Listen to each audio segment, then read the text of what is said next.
थोड़ा समझा देता हूं मैं। ट्रेडिशनल बिजनेस और आईडीपी एफिलिएट बिजनेस के अंदर आपको फर्क पता होना चाहिए, क्योंकि देखो हमारा धंधा जो चलता है वो धंधा चलेगा दो पैरों से। ठीक है, जैसे ट्रेन चलती है दो पहिए, मतलब दोनों तरफ पहिए होता है ना, लेफ्ट में भी दो पटरी पे चलती है ना ट्रेन। सिमिलरली हमारी जो ट्रेन है वो ट्रेन भी चलेगी दो पटरियों पे। एक पटरी है नॉलेज, दूसरी पटरी है स्किल्स। क्या? नॉलेज और स्किल्स। नॉलेज कैसे आएगा? नॉलेज आएगा ऐसे ही ट्रेनिंग्स में आने से। अभी जो भी आगे मैं शेयर करने वाला हूं आपसे वो सब नॉलेज का पार्ट है। स्किल्स कैसे डेवलप होंगे? स्किल्स डेवलप होते हैं प्रैक्टिस करने से।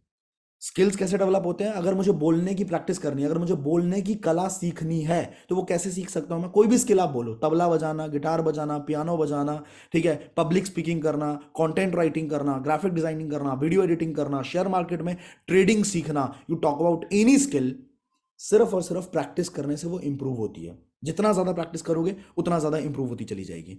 तो अभी हम नॉलेज के पार्ट पे आ चुके हैं और अब हम सीखने वाले हैं बहुत सारी चीजें। ट्रेडिशनल बिजनेस में क्या चीजें होती हैं? सबसे पहले तो लाखों से पैसे की शुरुआत होती है, लाखों से बातचीत शुरू होती है। कोई भी ट्रेडिशनल बिजनेस, छोटा सा पान का खोखा भी खोलना है तो 70-80 हज़ार रुपए वहां भी लगेंगे, छोटा सा खोखा। ठीक है, उसके बाद अगर आप थोड़ा बढ़िया बिजनेस करना चाहते हो, आप एक मतलब मान लो छोटा सा फोन के कवर का और टेम्पर्ड के भी बिजनेस में आते हो ना, फोन के कवर और टेम्पर्ड लगाने के बिजनेस में, रिचार्ज विचार्ज करने के बिजनेस में, उसमें भी लाखों रुपए लग जाते हैं। उसमें भी आपको फर्नीचर डालना पड़ेगा, आपको रेंट देना पड़ेगा उस जगह का। Must have a outlet. अगर बड़ा बिजनेस करना है, मस्ट हैव अ आउटलेट। उसमें 2 लाख, 3 लाख, 4 लाख, 5 लाख, 10 लाख रुपए की इन्वेस्टमेंट लगेगी। यहां पे क्या आपको कोई ऑफिस लेने की जरूरत पड़ी? क्या आपको कोई आउटलेट रखने की जरूरत पड़ी? मतलब सोच के देखो, एक बिजनेस शुरू हो रहा है जिसमें आपको 15 हज़ार रुपए में 30 कोर्सेज वैल्यूएबल मिल रहे हैं। इस तरह की ट्रेनिंग्स का पार्ट बन रहे हो फ्री ऑफ कॉस्ट में। कोई ऑफिस नहीं रखना, कोई स्टाफ नहीं रखना। बोलने में मजाक लगता है स्टाफ, बट स्टाफ रखने में पता लगता है। जब हम आज के टाइम पे 40 लोगों का स्टाफ मैनेज कर रहे हैं ना, हमें समझ आता है कि भाई 40 लोगों के घर की रिस्पॉन्सिबिलिटी है हमारे कंधों पे।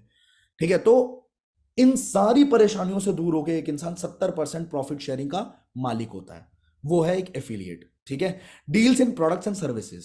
हम भी डील कर रहे हैं प्रोडक्ट एंड सर्विसेज के अंदर, but high input of capital, यहां पे very very low input of capital. ठीक है, मार्केटिंग एक्सपेंस लगता है ट्रेडिशनल बिजनेस के अंदर, minimum marketing expense. Organic lead generate किया जा सकता है, इनऑर्गेनिक भी करेगा तो बहुत सस्ते में कर सकता है एक इंसान। ठीक है, ये बता ही चुका मैं। स्टाफ, ऑफिस रेंट, इलेक्ट्रिसिटी, यहां पे रिस्क फ्री, रिसेशन प्रूफ। भाई कोविड आ जाए, कोविड के पापा आ जाए, कुछ भी हो जाए, इस बिजनेस को फर्क नहीं पड़ने वाला। इनफैक्ट कोविड के अंदर ये बिजनेस और तेजी से भागता है, क्योंकि लोग डर जाते हैं, उनको सेकंड सोर्स ऑफ इनकम चाहिए होता है, तो वहां पे ये बिजनेस और तेजी से भागता है। तो रिसेशन प्रूफ बिजनेस है ये। और ये बातें जो मैं आपको बता रहा हूं, यही वो शब्द हैं जो आप आगे शेयर कर सकते हो अपने प्रोस्पेक्ट्स के साथ। ठीक है, high risk due to offline option. Offline है, कोविड हो गया, लॉकडाउन हो गया, बंद करना पड़ जाएगा। अगर एरिया भी लिमिटेड है, लिमिटेड एरिया से ही कस्टमर्स आ सकते हैं। अगर मेरा करोल बाग में शॉप है तो करोल बाग के एरिया से ही तो लोग आएंगे ना। अगर मैं कहता हूं कि मेरा द्वारका मोड़ पे शॉप है तो ज्यादा से ज्यादा जनकपुरी के लोग आ जाएंगे, ज्यादा से ज्यादा नजफगढ़ के लोग आ जाएंगे। बट अगर मैं बोलूं कि भाई मेरठ से लोग आके मेरे द्वारका मोड़ की शॉप पे खरीदेंगे, ऐसा तो पॉसिबल नहीं है। पर no restrictions, can do nationally. आप यहां पे बैठ के तमिलनाडु में किसी को ज्वाइन करवा सकते हैं, आप यहां पे बैठ के जहां भी आप हैं, अहमदाबाद में बैठ के अरुणाचल प्रदेश को ज्वाइन करा लो, या आसाम में बैठ के, समझ गए, कोलकाता में बैठ के कर्नाटका में ज्वाइन करा लो। पूरा छूट है ये। ठीक है, profits up to 25 to 30%, profits up to 70%।